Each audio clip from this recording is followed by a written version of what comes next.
All right. So thank you so much everyone for joining today's session. I request each one of you to kindly write down your name and your agency code on chat box. मैं आप सभी लोगों से request करूंगा अपना नाम और अपना एजेंसी कोड जो कि BA से स्टार्ट होता है प्लीज अपने चैट बॉक्स में मेंशन कर दीजिए along with your respective branches.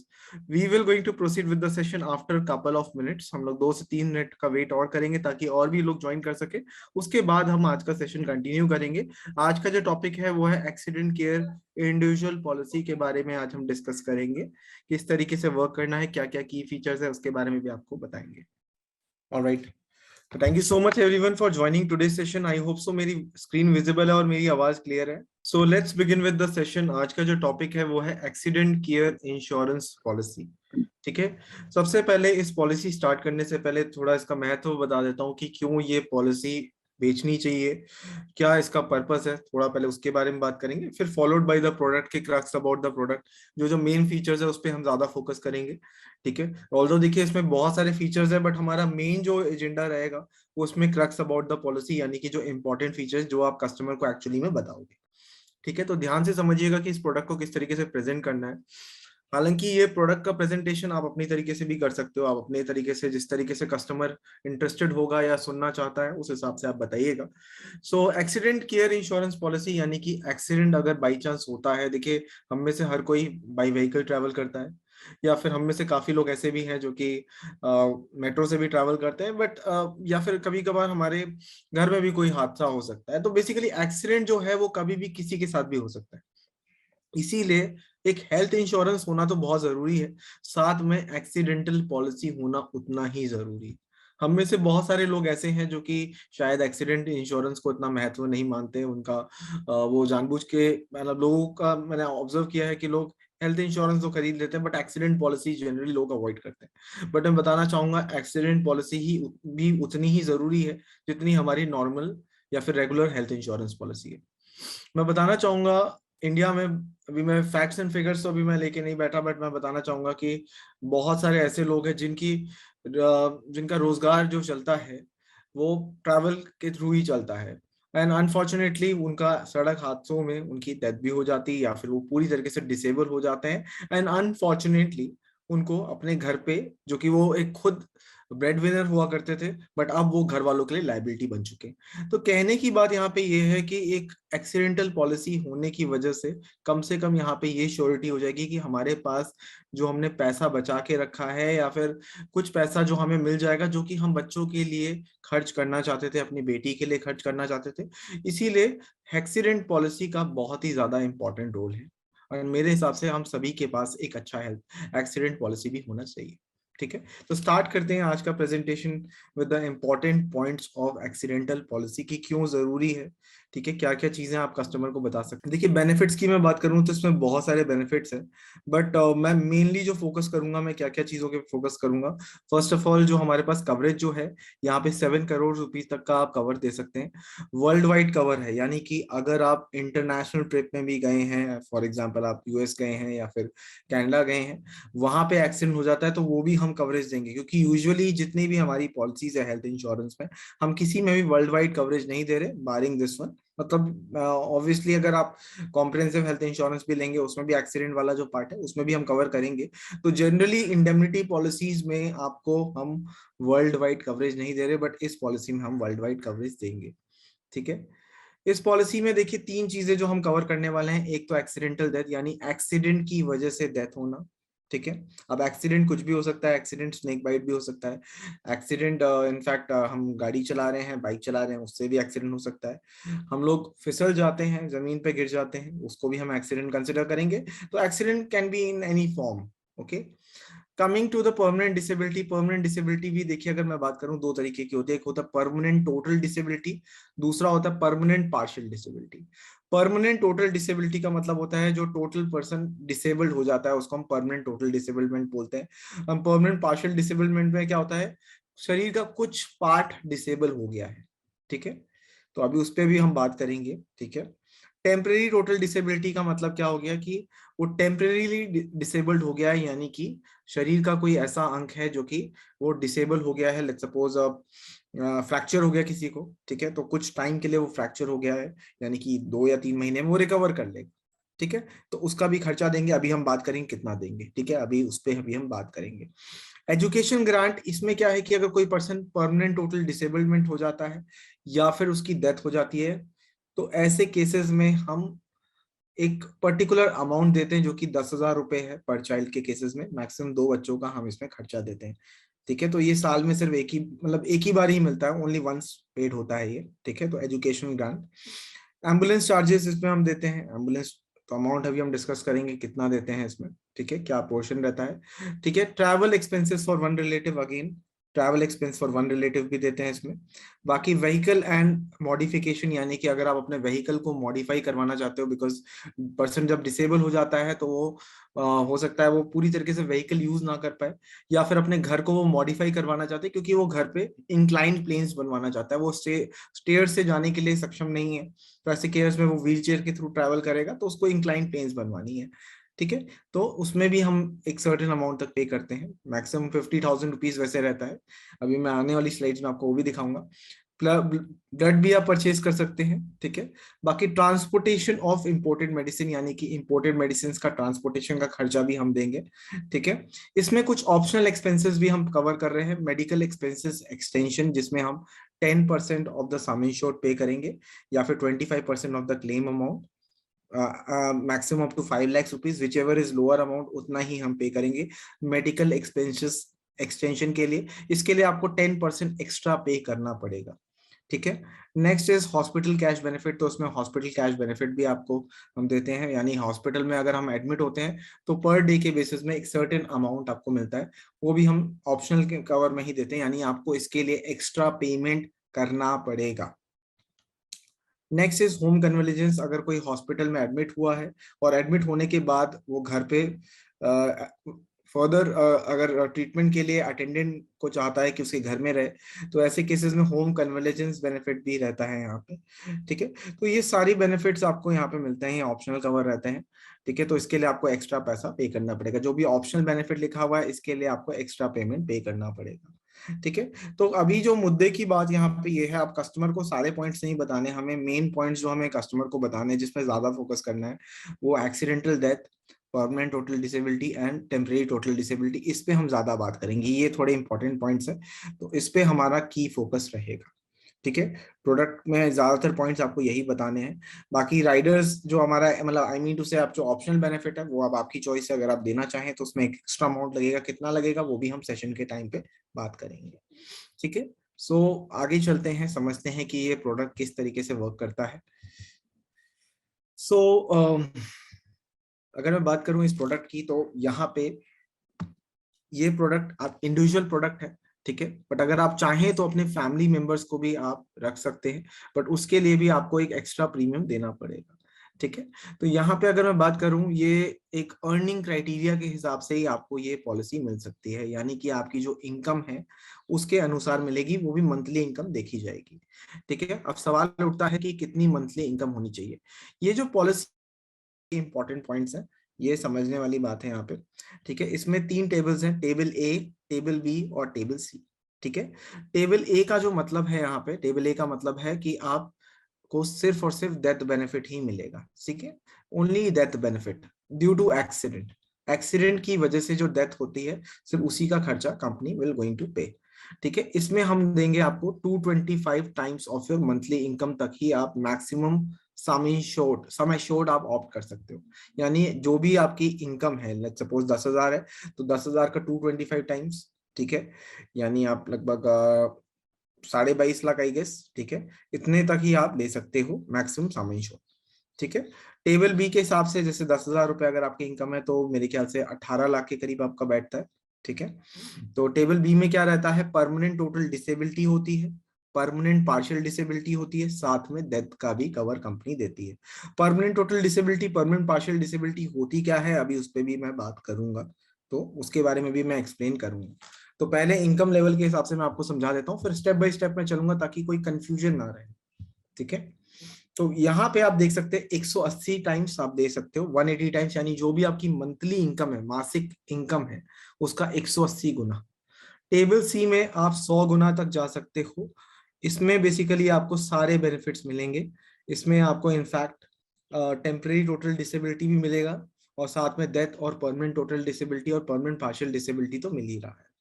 ठीक है, अभी होता क्या है टर्म्स, उस पर भी हम बात कर लेते हैं। देखिए आपको मैं एक्सप्लेन कर देता हूं। देखिए डेथ बेनिफिट तो मेरे ख्याल से सभी को समझ में आ गया होगा, एक्सीडेंट की वजह से death. Next come permanent total disability. Permanent total disability का मतलब क्या होता है, जैसे किसी के दोनों लिम्स काम करने बंद हो गए। अब दोनों लिम्स क्या होते हैं, लिम्स का मतलब हो गया एक हाथ या एक पैर, किसी का पूरी तरीके से डैमेज हो गया है।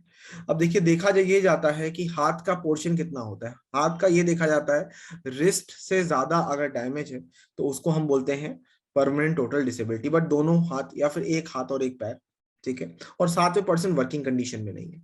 पैरों के केसेस में हम एंकल देखते हैं, एंकल से ज्यादा अगर डैमेज है तो ऐसे केसेस में हम उसको परमानेंट टोटल डिसेबिलिटी में कंसिडर करते हैं। Okay, point number 2, permanent partial disability. अभी उसकी मैं ग्रेड आप लोगों के साथ शेयर करूंगा। परमानेंट पार्शियल डिसेबिलिटी का मतलब ये होता है कि शरीर का कोई एक अंग खराब हो गया बिकॉज ऑफ एक्सीडेंट, जैसे किसी की एक उंगली चली गई, एक हाथ चला गया, एक पैर चला गया, ठीक है, तो उस केस में परसेंटेज होती है, एक पर्टिकुलर परसेंटेज होती है, 1% से लेके 100% तक रहती है, तो उतना आपको अमाउंट मिल जाएगा, उतना समय शोट का पार्ट आपको मिल जाएगा। ठीक है, परमानेंट टोटल डिसेबिलिटी यानी कि दोनों लिम्स चले जाते हैं, उस केस में हम 150% देते हैं, यानी कि 100% तो दे रहे हैं, साथ में 50% एक्स्ट्रा, क्योंकि पर्सन जो है वो लायबल हो जाएगा, वो अपने घर वालों पे डिपेंडेंट हो जाएगा। टेबल सी वाला जो पार्ट है जिसमें हम लोग टेम्परेरी टोटल डिसेबिलिटी दे रहे हैं, टेम्परेरी टोटल डिसेबिलिटी मतलब पर्सन टेम्परेरी डिसेबल्ड है, जैसे कि मैंने अभी आपको बताया था, किसी का अगर एक्सीडेंट की वजह से फ्रैक्चर हो जाता है, यानी कि वो 2 से 3 वीक्स के लिए हॉस्पिटल में या फिर घर पे बेड रेस्ट पे है, जैसे डॉक्टर की रिकमेंडेशन है कि वो बेड रेस्ट पे है, तो जाहिर सी बात है उसको लॉस ऑफ इनकम होगा, यानी कि कुछ टाइम के लिए उसको पैसा नहीं मिलेगा, क्योंकि वो डिसेबल्ड हो गया है, वो कमाई नहीं कर पाएगा। तो कंपनी यहाँ पे पर वीक के हिसाब से 1% of the sum assured, maximum 15,000 रुपए तक का बेनिफिट कंपनी प्रोवाइड करती है। ठीक है, तो 1% ऑफ सम इंश्योर्ड मैक्सिमम 15,000 रुपए तक आपको ये बेनिफिट भी कंपनी प्रोवाइड करती है। ठीक है, तो यहाँ पे मैक्सिमम सम इंश्योर्ड कितना ले सकते हो, 225, 180 टाइम्स या फिर 100 टाइम्स, डिपेंडिंग अपॉन कि आप कौन सा टेबल चूज कर रहे हो। अब सवाल उठता है मेरी रिकमेंडेशन क्या है। देखिए यहाँ पे मैं आप लोगों से, सभी लोगों से रिक्वेस्ट करूंगा, आप एटलीस्ट जब ये पॉलिसी पिच करें तो एटलीस्ट 25 लाख की पॉलिसी पिच करिए। अभी अमाउंट की कितना अमाउंट आएगा वो मैं लास्ट में दिखाऊंगा आपको, और कैलकुलेट कैसे करना है उसके लिए आप प्रीमियम कैलकुलेटर भी यूज कर सकते हो, या फिर अभी आपको प्रीमियम चार्ट दिखाऊंगा, बट उसकी कैलकुलेशन थोड़ी डिफरेंट रहेगी, वो मैं आपको समझाऊंगा। तो मेरी रिकमेंडेशन है आप टेबल बी दीजिए, तो 25 लाख का, ये मेरी रिकमेंडेशन है एटलीस्ट।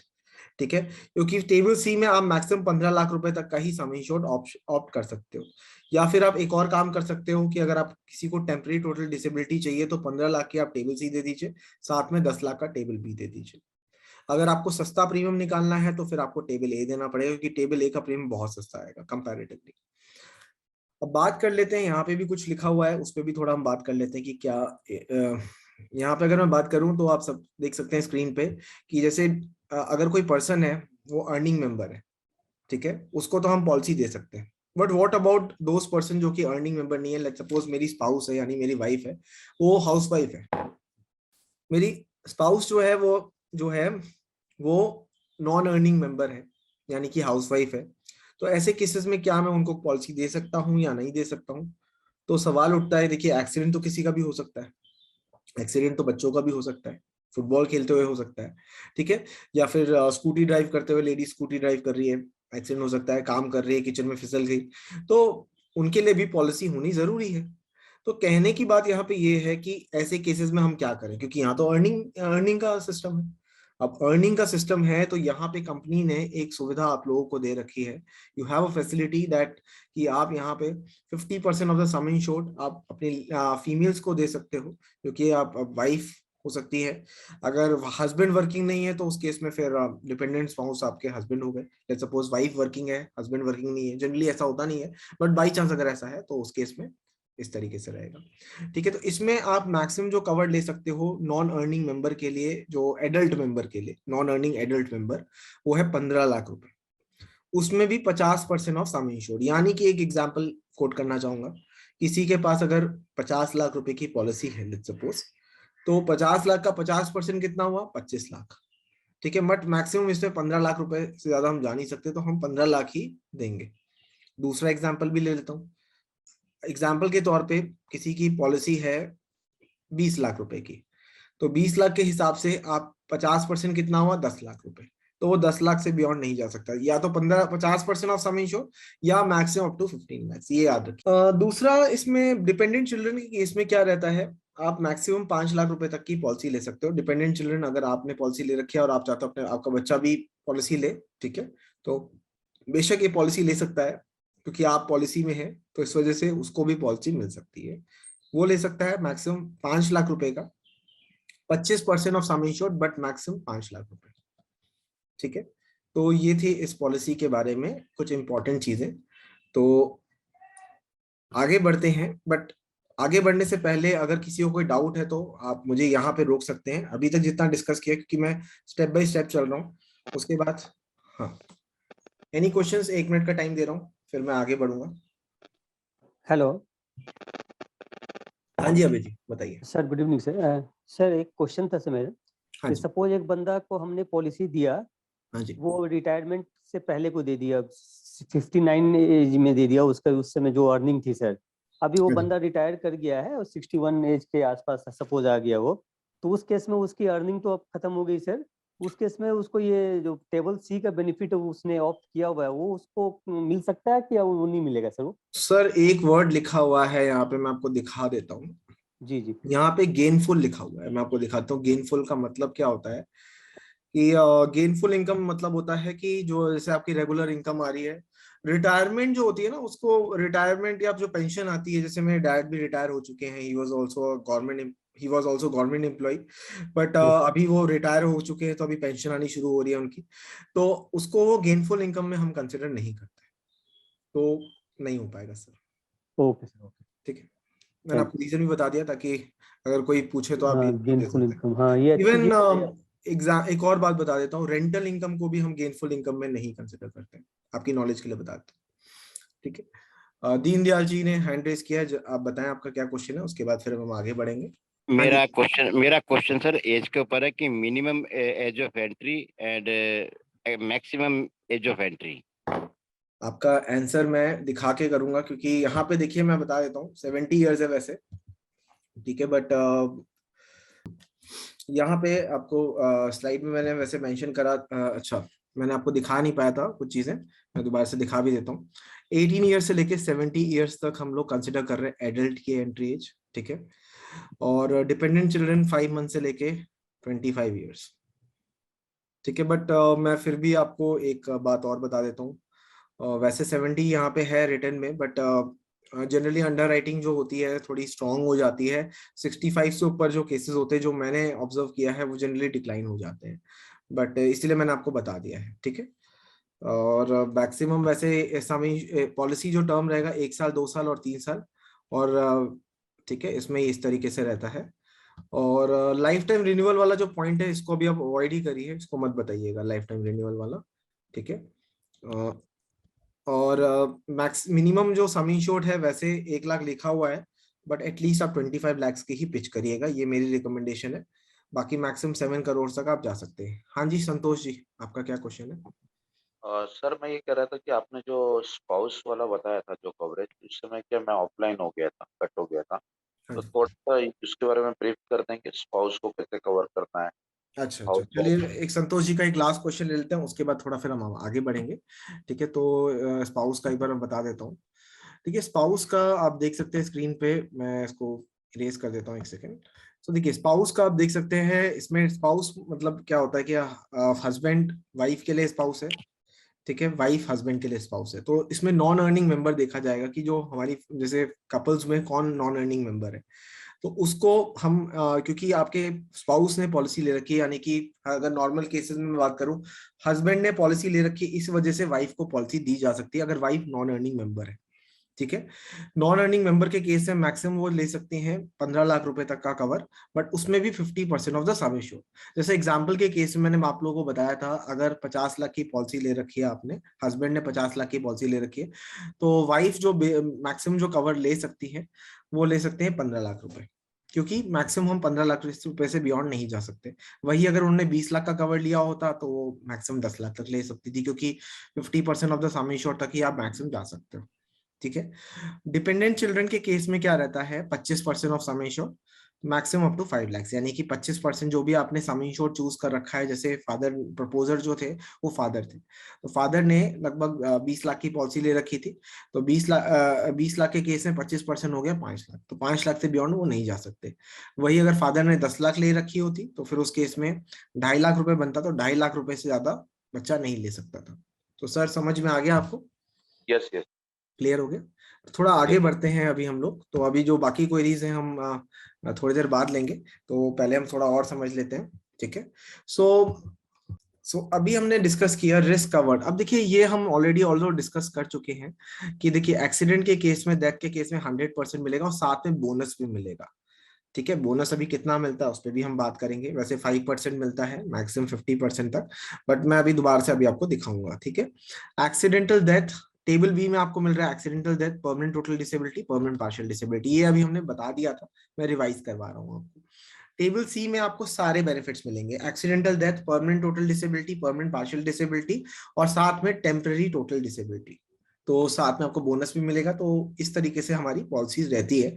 तो मेरी रिकमेंडेशन वैसे टेबल बी को लेके थोड़ी ज्यादा रहती है, क्योंकि टेबल सी में हम 15 लाख रुपए से बियॉन्ड नहीं जा सकते, बट अगर आप चाहो तो टेबल सी और टेबल बी को मर्ज करके भी दे सकते हो।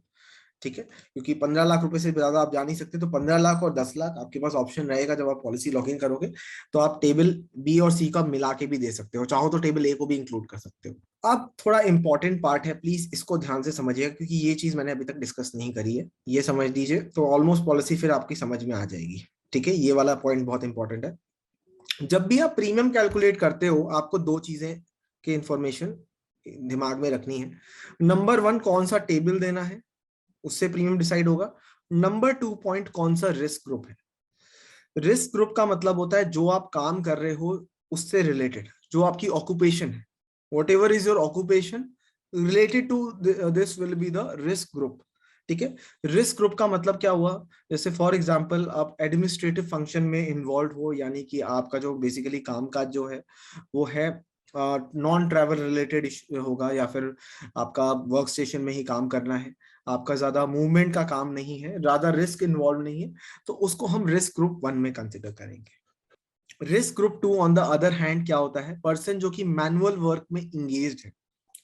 अब जैसे एग्जांपल के तौर पे मैं बता देता हूँ, अभी लास्ट टाइम ही डिस्कस हुआ था। वैसे हम लोग जनरली जैसे ट्रक ड्राइवर्स को तो हम कंसिडर नहीं करते, बट हाँ जैसे ओला उबर के ड्राइवर्स है, अगर ज्यादा रिस्की वाले भी से प्रोफाइल नहीं है, तो ऐसे केसेस में हम लोग उनको रिस्क ग्रुप 2 में कंसिडर कर लेते हैं। ठीक है। और जनरली अगर मैं बात करूँ, और भी लोग जो कि ट्रैवल सेल्स वर्क जो काम करते हैं, उनका काफी ट्रैवल का काम होता है, या थोड़े लेबर्स हैं, उनको भी हम ग्रुप 2 में कंसिडर कर लेते हैं, यानी कि उनका रिस्क कंपैरेटिवली ज्यादा है। ठीक है। अब रिस्क ग्रुप 3 में कौन हो गए, थोड़ी नॉइस आ रही है, मैं एक बार म्यूट कर देता हूँ आप सभी। रिस्क ग्रुप 3 में कौन हो गए, जैसे जो बहुत ही ज्यादा रिस्क की प्रोफाइल में है, जैसे एक्सप्लोजिव इंडस्ट्री, माइन और मैगजीन। मैगजीन वो जो पेपर वाली मैगजीन की बात नहीं कर रहे, ये बंदूक वाली मैगजीन की बात कर रहे हैं। ठीक है। High tension electric supply, horse racing, athletes. Athletes देखिए देखिए एथलीट्स जनरली क्या होता है कि उनको लगती रहती है चोट काफी, क्योंकि वो खेल कूद में, तो इस वजह से उनको भी कंसिडर करा हुआ है। तो ये है रिस्क कैटेगरी। अब जाहिर सी बात है, देखिए रिस्क ग्रुप 3 को जनरली हम कंसिडर करते ही नहीं है, ऑल्दो लिखा हुआ आएगा आपके पास, बट रिस्क ग्रुप 3 को जनरली अवॉइड ही करते हैं हम लोग। ठीक है। ऐसे केसेस को हम अवॉइड ही करते हैं, हम जनरली रिस्क ग्रुप 2 और 1 को ही कंसिडर करेंगे। प्रीमियम वैसे रिस्क ग्रुप 3 का आपको दिखेगा, प्रीमियम चार्ट में देखेगा, बट जनरली अवॉइड करते हैं। ग्रुप 2 और ग्रुप 1 में अगर मैं बात करूं, प्रीमियम जाहिर सी बात है ग्रुप 2 का ज्यादा होगा, ग्रुप 1 का कंपैरेटिवली सबसे कम प्रीमियम होगा। ये रही list of permanent partial disability. Permanent total disability का तो देखिए आपको पता है कि 150% दे रहे हैं। परमानेंट पार्शियल डिसेबिलिटी में हम लोग 100% से लेके आपको 4% तक देते हैं। जैसे कुछ एग्जांपल्स दे देता हूँ, जैसे फिजिकल सेपरेशन ऑफ 2 हैंड्स 100% है, फिजिकल सेपरेशन ऑफ 2 फुट 100% है। ठीक है। एक आंख चली गई, 1 फुट चला गया, 100% है। ठीक है। दोनों फुट चले गए, 100% है। चलिए 50% के भी कुछ एग्जांपल देख लेते हैं। एक आंख चली गई, 50% है। ठीक है। एक एंटायर फुट चला गया, 50% है। ठीक है। इसके अलावा पैरों के टोस चले गए, 20% है। अब फैलेंजेस क्या होता है? फैलेंजेस आप लोग सोच रहे होंगे कि क्या वर्ड लिखा हुआ है। फैलेंजेस बेसिकली क्या होता है, जैसे पैरों के केसेस में या उंगलियों के केसेस में, अब मैं डिमॉन्स्ट्रेट तो नहीं कर पाऊंगा, बट उंगलियों के 3 पार्ट होते हैं, आप खुद अपनी उंगलियों को देखिए, उसमें 3 पार्ट में डिवाइडेड होती है, राइट? तो उसको हम फैलेंजेस बोलेंगे, ठीक है। तो पैरों के केसेस में तो 2 ही होते हैं, और अगर मैं बात करूं उंगलियों के केस में, जो हाथों की उंगलियां होती हैं उसमें 3 फैलेंजेस होते हैं, ठीक है।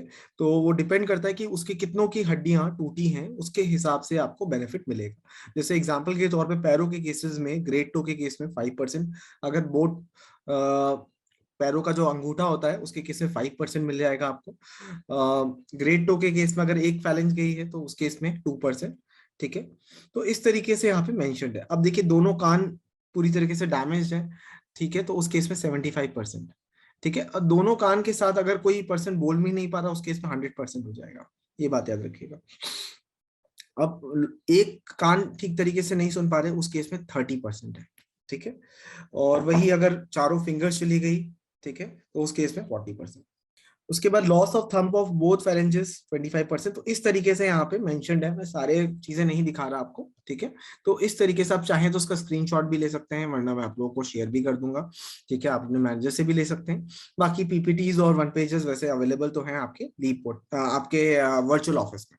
नेक्स्ट है हमारा कवरेज की बात कर लेते हैं। तो देखिए एक्सीडेंटल डेथ के केस में आपका देखा जाएगा 100% दिया जाता है अमाउंट, ये मैं ऑलरेडी वैसे डिस्कस कर चुका हूँ। टेबल बी के केस में डेथ और डिसेबिलिटी, परमानेंट टोटल डिसेबिलिटी और पार्शियल डिसेबिलिटी, ये हम डिस्कस कर चुके हैं, ठीक है।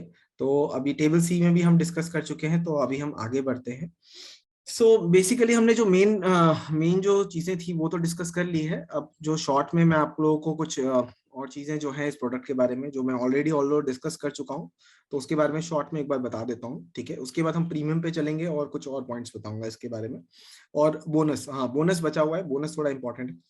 तो यहाँ पे मैं बताना चाहूंगा कि अगर एजुकेशन ग्रांट के केसेस में देखा जाता है कि फैमिली में अगर 2 डिपेंडेंट चिल्ड्रन है, दोनों की उम्र अगर 18 साल से कम है, तो ऐसे केसेस में 10,000 रुपए पर बच्चा मिलता है, ठीक है। इसमें हम तभी देंगे जब डिसेबल्डमेंट है, यानी कि परमानेंट टोटल डिसेबलमेंट है, यानी कि पूरी तरीके से डिसेबल्ड है, या फिर डेथ के केस में। परमानेंट पार्शियल डिसेबिलिटी के केस में नहीं मिलेगा, ठीक है।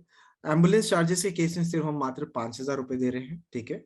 इसमें एक्सीडेंट की वजह से अगर इमरजेंसी ट्रीटमेंट की रिक्वायरमेंट पड़ती है, तो उस केसेस में हम 5,000 रुपीज तक पे करते हैं। तो आगे चलते हैं हम लोग फिर। Travel expenses for one relative, again one relative के केस में हम आपको ट्रैवल एक्सपेंसेस, जो कि अगर फ्लाइट के थ्रू जा रहे हैं, तो 1% ऑफ सम इंश्योर्ड, मैक्सिमम 50,000 रुपए तक आप ये बेनिफिट भी ले सकते हो, ठीक है। व्हीकल मॉडिफिकेशन मैंने आपको ऑल्दो बता दिया है, मॉडिफाई करवाना चाहते हो, मैंने अभी बताया था आपको, स्टेयर्स के थ्रू, या फिर आप स्टेयर्स की जगह इंक्लाइन प्लेन्स बनवा रहे हो, लिफ्ट लगवा रहे हो, तो अमाउंट इसमें थोड़ा कम दे रहे हैं हम लोग, 10% of the some insured, maximum 50,000 रुपए। तो आप चाहो तो इसको भी आप अवॉइड करना चाहें तो कर सकते हैं, ठीक है। परचेज ऑफ ब्लड को परचेज करना चाहते हो तो 5% ऑफ सम इंश्योर्ड, मैक्सिमम 10,000 रुपए तक आप ये बेनिफिट भी ले सकते हो, ठीक है। बाकी ट्रांसपोर्टेशन ऑफ इंपोर्टेड मेडिसिन, आप ये ट्रांसपोर्टेशन कॉस्ट की बात करी हुई है, 5% ऑफ सम इंश्योर्ड, मैक्सिमम 20,000 रुपए तक आप ट्रांसपोर्टेशन ऑफ इंपोर्टेड मेडिसिन, यानी बाहर से आप मेडिसिन जो मंगवा रहे हो, ठीक है। बाकी अब हम चलते हैं ऑप्शनल बेनिफिट पे। तो ये जो ऑप्शनल बेनिफिट आपको बताने जा रहा हूँ, इसके लिए आपको एक्स्ट्रा पैसे देने पड़ेंगे, ऑल्दो मैंने जो स्टार्टिंग में बताया था आपको, तो थोड़ा सा और बता देता हूँ इसके बारे में। तो ये जो है, इसके लिए आपको तकरीबन अब कितना अमाउंट देना पड़ेगा उस पर भी हम बात करेंगे, ठीक है। होता क्या है, जैसे मेडिकल एक्सटेंशन के केसेस में क्या होता है कि आपको एक्सीडेंट पॉलिसी में ही मेडिकल एक्सटेंशन चाहिए, यानी कि एक्सीडेंट की वजह से अगर हॉस्पिटलाइजेशन होती है तो एक सर्टेन अमाउंट हम आपको पे करेंगे। अब वो अमाउंट कितना है, वो तो देखिए 25% ऑफ वैलिड क्लेम, यानी जो आपका क्लेम आया है उसका 25% हो सकता है, या फिर 10% ऑफ सम इंश्योर्ड, ठीक है, या फिर एक्चुअल, ठीक है, मैक्सिमम 5 लाख। यानी कि सिंपल सी बात यहाँ पे ये समझिए कि अगर आपका क्लेम आया, लेट्स सपोज 1 लाख की बात कर लेते हैं, 1 लाख आपका क्लेम आया, ठीक है, तो 1 लाख रुपए का जो 25% कितना हुआ, 25,000 रुपए। तो आपको या तो 1 लाख के क्लेम पे आपको 25,000 रुपए मिल सकते हैं। अब 10% ऑफ सम इंश्योर्ड, अब देखिए अगर आपका क्लेम आया, आपका 10% जो बन रहा है वो आपका अगर 25,000 से ज्यादा बन रहा है, तो उस केस में तो आपको मैक्सिमम 25,000 ही मिलेगा, क्योंकि यहाँ पे क्या है, जो भी अमाउंट लेस होगा उसको हम कंसिडर करेंगे। या तो 25% ऑफ वैलिड क्लेम, जो भी आपका क्लेम आया है उसका 25%, 10% ऑफ सम इंश्योर्ड, यानी कि जो भी आपका सम इंश्योर्ड है, जो भी आपने समय श्योर लिया उसका 10%, या फिर जो भी आपका एक्चुअल क्लेम आया है, इनमें से जो भी अमाउंट कम होगा उसको हम कंसिडर करेंगे, ठीक है। और उसमें भी मैक्सिमम जो कैपिंग लगा रखी है वो 5 लाख की लगा रखी है, उससे बियॉन्ड हम नहीं देंगे। और ये बेनिफिट लेने के लिए आपको 10% एक्स्ट्रा प्रीमियम देना पड़ेगा, ठीक है। Next point, hospital cash benefit. Hospital cash benefit मतलब हॉस्पिटल में एडमिट हुआ बिकॉज ऑफ एक्सीडेंट की वजह से कोई हॉस्पिटल में एडमिट होता है तो 1000 रुपए पर डे के बेसिस में मिलेगा, ठीक है। इसमें मैक्सिमम हम 30 डेज मैक्सिमम 15 डेज पर अकरेंस देंगे, ठीक है। मैक्सिमम 15 डेज पर अकरेंस देते हैं और 60 दिन पूरे साल भर का देते हैं, ठीक है। मैं दोबारा से रिपीट करता हूँ, मैक्सिमम 15 दिन का देते हैं इसमें खर्चा और मैक्सिमम पूरे साल भर का 60 दिन तक का ही कंपनी खर्चा देगी, ठीक है। तो ये है हॉस्पिटल कैश बेनिफिट। अब ये बेनिफिट लेने के लिए भी आपको एक्स्ट्रा प्रीमियम देना पड़ेगा। Next is home convalescence benefit. Home convalescence के केस में मैंने आपको बताया था कि कोई हॉस्पिटल में एडमिटेड है। अब हॉस्पिटल में क्योंकि वो एडमिटेड है तो उसके डिस्चार्ज होने के बाद आप चाहो तो घर पे अटेंडेंट साथ में आपके आएंगे और आपकी हेल्प करेंगे, क्योंकि पर्सन इनकैपेबल है खुद की देखभाल करने के लिए, तो वो एक अटेंडेंट को लेके आ सकते हैं और अटेंडेंट का खर्चा हम 500 rupees for each completed day का देंगे। इसमें आप एक अकरेंस के लिए यानी कि एक बार हॉस्पिटलाइजेशन के बाद आप 15 दिन तक मैक्सिमम ले सकते हैं बेनिफिट इसका, ठीक है। यानी 500 × 15, ठीक है, मैक्सिमम उतना ले सकते हैं। और पूरे साल भर के लिए 60 दिन का यानी 60 डेज का, उससे बियॉन्ड आप नहीं जा सकते, ठीक है। Next is winter sport. Winter sport यानी कि जो कि विंटर स्पोर्ट्स में रुचि रखते हैं, यानी कि खेल कूद में ज्यादा रुचि रखते हैं, तो ऐसे केसेस में आपको ऐसे केसेस में आपको एक कंपनी क्या करेगी, आपको 100% एक्स्ट्रा चार्ज करेगी, तो विंटर स्पोर्ट्स को भी हम कवर करेंगे। अदरवाइज खेल कूद की वजह से हम लोग जनरली अवॉइड करते हैं ऐसे केसेस, ठीक है। तो विंटर स्पोर्ट वाला आप चाहो तो अवॉइड कर सकते हो फ्रैंकली स्पीकिंग। होम कन्वलेजेंस अगर आपको लगता है कि आपको पे करना है तो आप करवा सकते हो कस्टमर को। अदरवाइज हॉस्पिटल कैश में रिकमेंड करूंगा आप वो इंडल्ज करिए पॉलिसी में, और साथ में अगर आप चाहो तो मेडिकल एक्सटेंशन वाला 10% वाला वो एक्स्ट्रा आप देके कस्टमर को दे सकते हैं पॉलिसी। विंटर स्पोर्ट मेरी तरफ से मेरी राय तो है आप अगर चाहो तो अवॉइड ही करो, ज्यादा बेटर है, क्योंकि इसमें डबल आपका प्रीमियम हो जाएगा। जो भी आपका एक्जिस्टिंग प्रीमियम होगा ना आपको डबल पे करना पड़ेगा, ठीक है। तो इसी वजह से मेरी रिकमेंडेशन इसको लेके नहीं है, बट बाकी अब आपकी मर्जी। नो क्लेम बोनस, यानी कि अगर आप क्लेम नहीं करते तो आपको कंपनी बोनस देगी। बोनस क्योंकि आप लॉयल कस्टमर हो, आपने पॉलिसी रिन्यू कराई, ठीक है, तो आपको कंपनी बोनस देगी। आपका सम एश्योर्ड जो होगा वो कंपनी बढ़ा देगी, यानी कि जो भी आपका सम एश्योर्ड होगा, जो भी आपका कवर होगा, कंपनी बढ़ा देगी। अब सवाल उठता है कितना कंपनी बढ़ा रही है। कंपनी यहाँ पे आपका 5% बढ़ाएगी, मैक्सिमम 50% तक, यानी कि 5% कंपनी बढ़ाती है, जो कि मैक्सिमम 50% तक ऑफ सम एश्योर्ड। जैसे एग्जांपल के तौर पे किसी ने 10 लाख की पॉलिसी ली, ठीक है, तो 10 लाख का 5% कंपनी बढ़ाएगी, फिर 5% बढ़ाएगी। तो एवरी क्लेम फ्री ईयर, यानी जिस साल आपने क्लेम नहीं लिया उसके अगले साल आपका 5% कंपनी बढ़ाती है। और मान लीजिए अगर आपका क्लेम आ जाता है तो जितना आपका लास्ट ईयर बढ़ा था उतना ही घटा देगी, यानी 5% बढ़ा था तो 5% ही घटा देगी, ठीक है। मैक्सिमम ये 50% तक कंपनी बढ़ाती है, ठीक है। 5% मैक्सिमम टू 50% कंपनी बढ़ाती है, ठीक है। इस तरीके से ये कंपनी यहाँ पे no claim bonus benefit company provide करती है, ठीक है।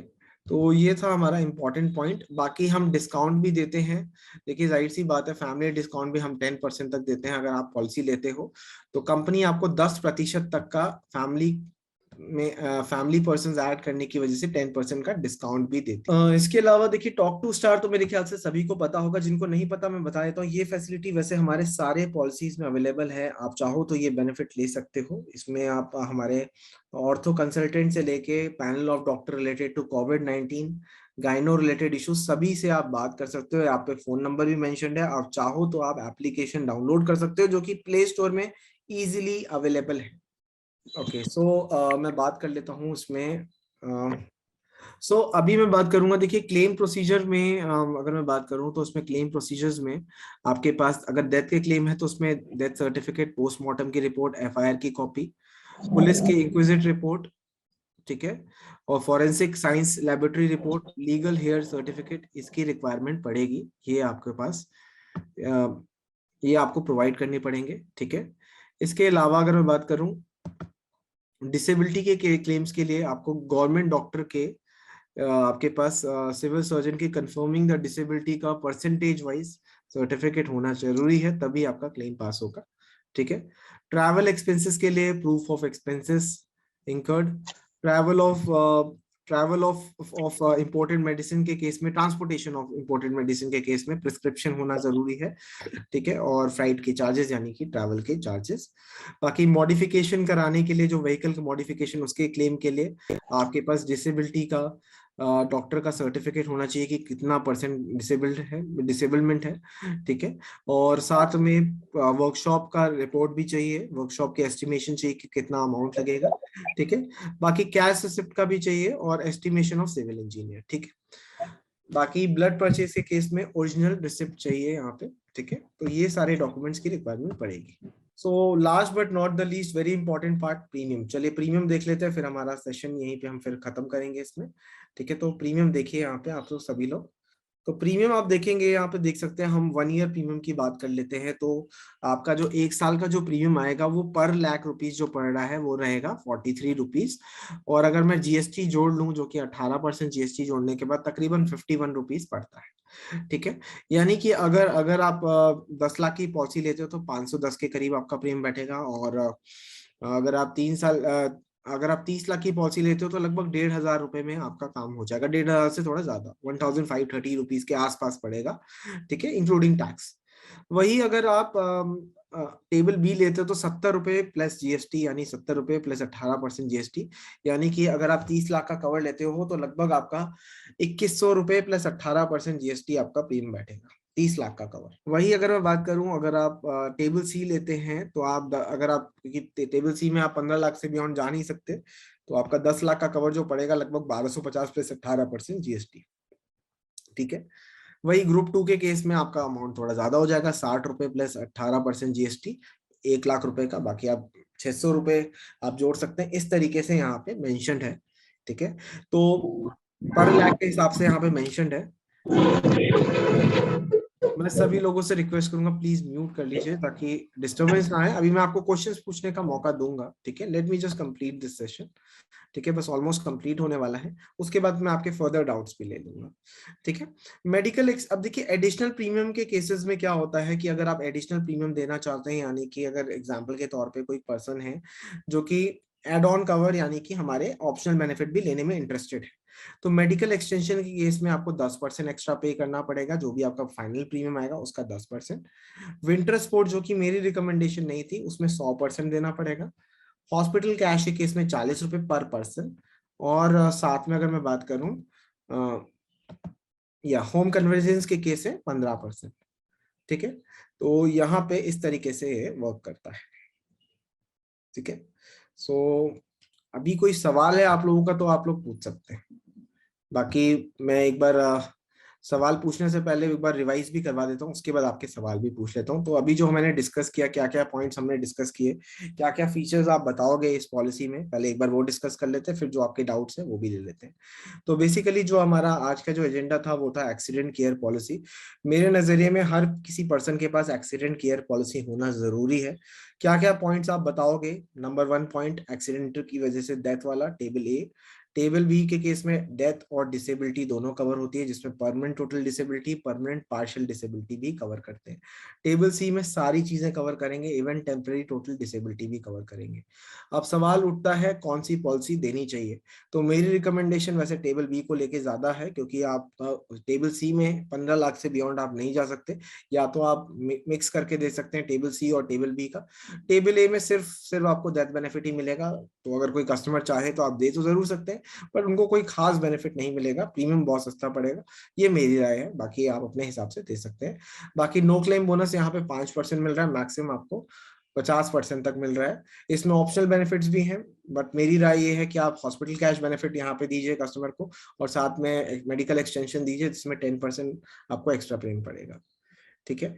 बाकी काफी रीजनेबल प्रीमियम है, और वर्ल्ड वाइड कवरेज भी है, यानी कि आप इंटरनेशनल ट्रिप पे भी गए हैं तो भी अगर डेथ होती है या फिर एक्सीडेंटल डेथ होता है, एक्सीडेंट की वजह से डिसेबिलिटी होता है तो भी कवरेज मिलेगा। तो ये था हमारा policy extra protect, sorry accident care insurance policy है। ठीक है।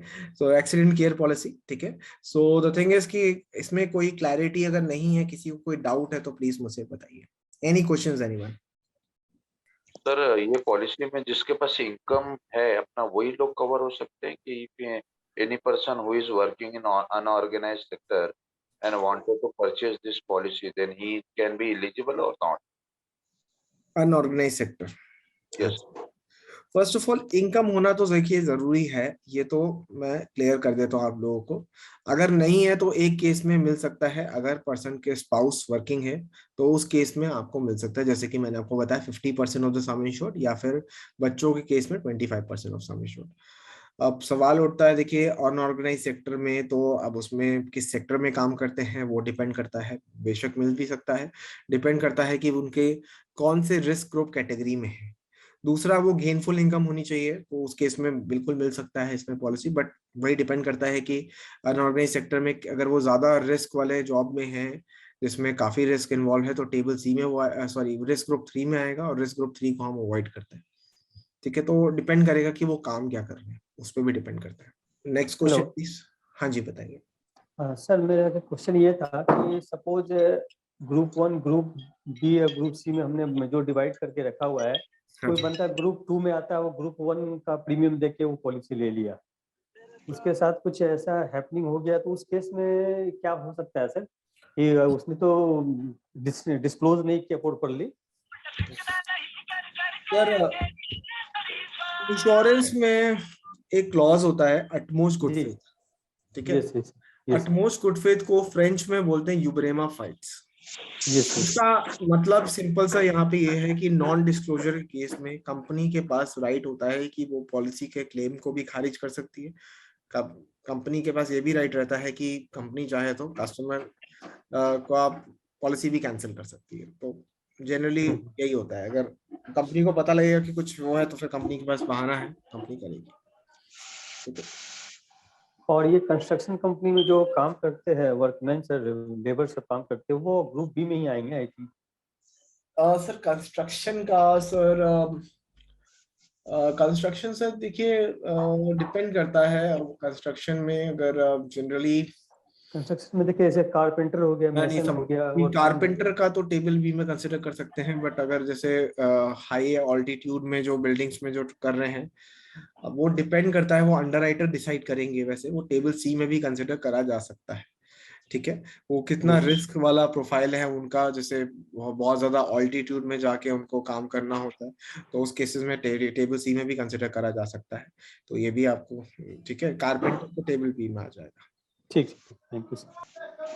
राइट, तो देखिए कभी कभार ऐसा होता है कि हमें लगता है कि को टेबल बी और टेबल सी, तो कभी उस केसेस में रिस्क रिस्क फैक्टर हमें, क्योंकि देखिए यहाँ पे कुछ चीजों का एग्जांपल्स दे रखा है, ठीक है। अब कभी कभार ऐसा होता है कि हमें चीजों के बारे में नहीं पता, तो कोई दिक्कत नहीं है, आप अपने मैनेजर्स को पास ऑन करिए वो केसेस, वो अंडर राइटर डिसाइड करेगा। आप उसमें जो भी जेन्युइनली वो काम कर रहे हैं, मतलब जो भी उनकी ऑक्यूपेशन है, वो आप डिस्क्लोज करिए। ये सही बताया सर आपने। मैं कोशिश करता हूँ, अगर टेबल 1 का है, कंफ्यूजन है, तो टेबल बी में डाल देता हूँ। अच्छा अच्छा। And Lokesh, are you able to understand, because this was in Hindi? Sir, you Yes, were yes, able to I'm understand? perfectly, no, no, मुझे समझ आ रही, कोई बात नहीं है उसमें, absolutely, it's quite clear, Okay. absolutely. So just because I'm not asking question doesn't mean I'm not understanding. Okay, post this session, I will give you a call, or you can just text me. Okay. So, I will call you a little later. Okay. all right, sir. Okay. Thank you. Any other questions, anyone, or किसी और का कोई सवाल है? सो देखिए एक एक points में पहले सेशन वाइंड अप करने से पहले और योगिंदर सर से पहले मैं एक बार आप लोगों से पूछना चाहता हूँ कि एक दो पॉइंट्स एक बार देख लेते हैं कि कितनी अंडरस्टैंडिंग है कि क्यों ये पॉलिसी अच्छी है आप लोगों के लिए।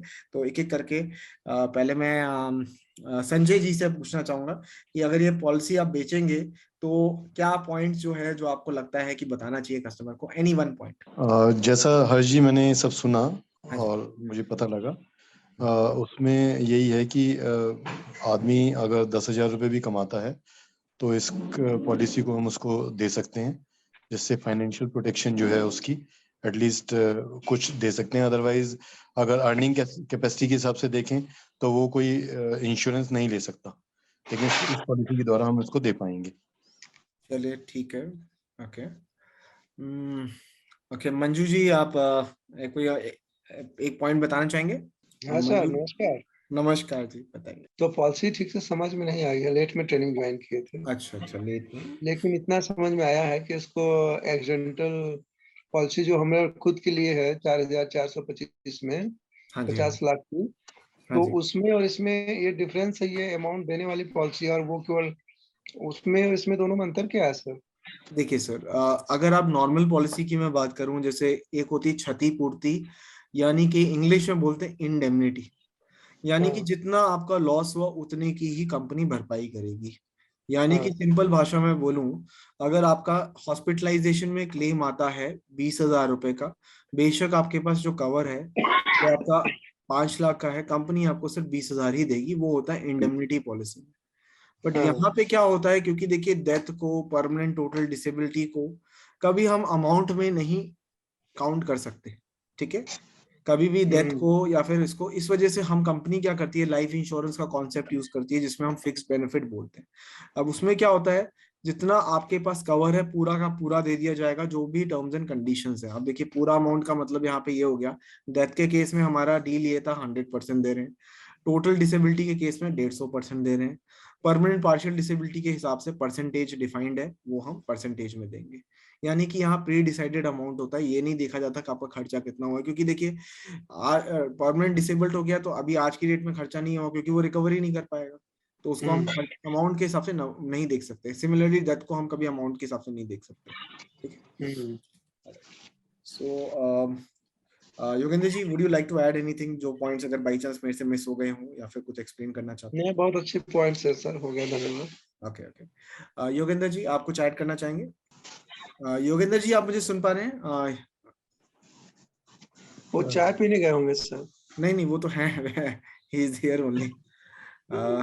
एनी विच वेज लगता है ठीक है। So thank you so much everyone. वैसे मैंने most of the point discuss कर लिया था, बाकी देखिए अब जो नेक्स्ट सेशन होगा उसके बारे में बता देता हूँ आपको। Just let me show you the screen. Alright, so देखिए हमारा जो नेक्स्ट सेशन रहेगा वो रहेगा 15th को, यानी परसों। अभी हम टाइमिंग जो वैसे हमने 7 PM की रखी है, family health optima and extra protect. By chance कोई चेंजेस होते हैं टाइमिंग को लेके तो फिर मैं आपको अपडेट कर दूंगा, पर प्रोबेबली अभी यही टाइमिंग है।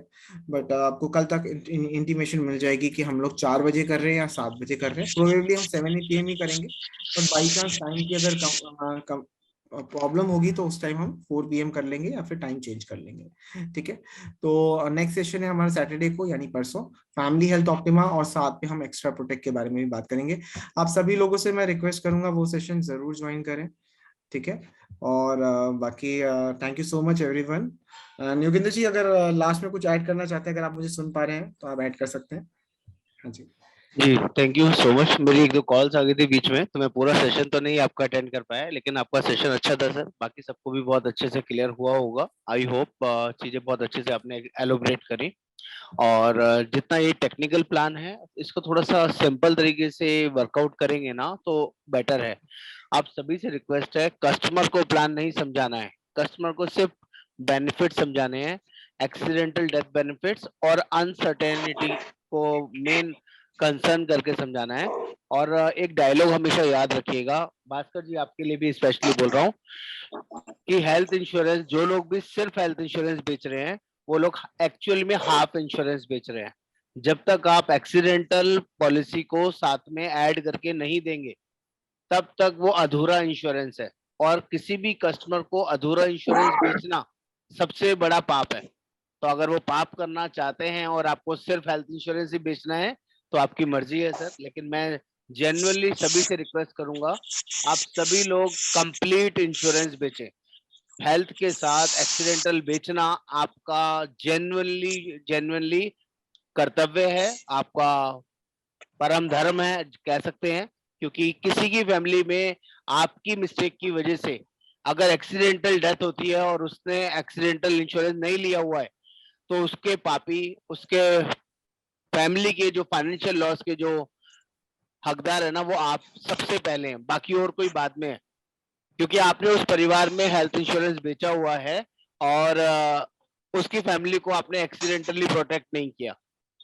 मेरे साथ खुद 3-4 केसेस ऐसे हुए हैं जिसकी वजह से मैं आपको बाय फोर्स आप सभी से रिक्वेस्ट करूंगा कि किसी के साथ भी ऐसी दुर्घटना कभी ना हो। वो लोग उनसे पूछा गया कि एक्सीडेंटल पॉलिसी ली हुई है नहीं ली हुई है, वो लोग बोलते हैं इसके बारे में हमारे एजेंट ने हमें बताया ही नहीं। वो लोग अब कभी भी कस्टमर अपनी गलती नहीं मानेगा, वो हमेशा ये बोलेगा एजेंट ने तो कभी बात ही नहीं करी इसके लिए मुझे। मेरी बात अगर आप सभी लोग समझ पा रहे हैं तो 2213 रुपए का प्रीमियम और 4425 रुपए का प्रीमियम याद कर लीजिए। कोई भी प्लान आप फैमिली फ्लोटर बेचे उस सभी प्रीमियम में 25 लाख के लिए 2213 रुपए ऐड कर लीजिए और 4425 रुपए ऐड कर लीजिए 50 लाख के लिए। वो फैमिली का है, फैमिली एक्सीडेंटल, जो अभी शायद इन्होंने नहीं समझाया है।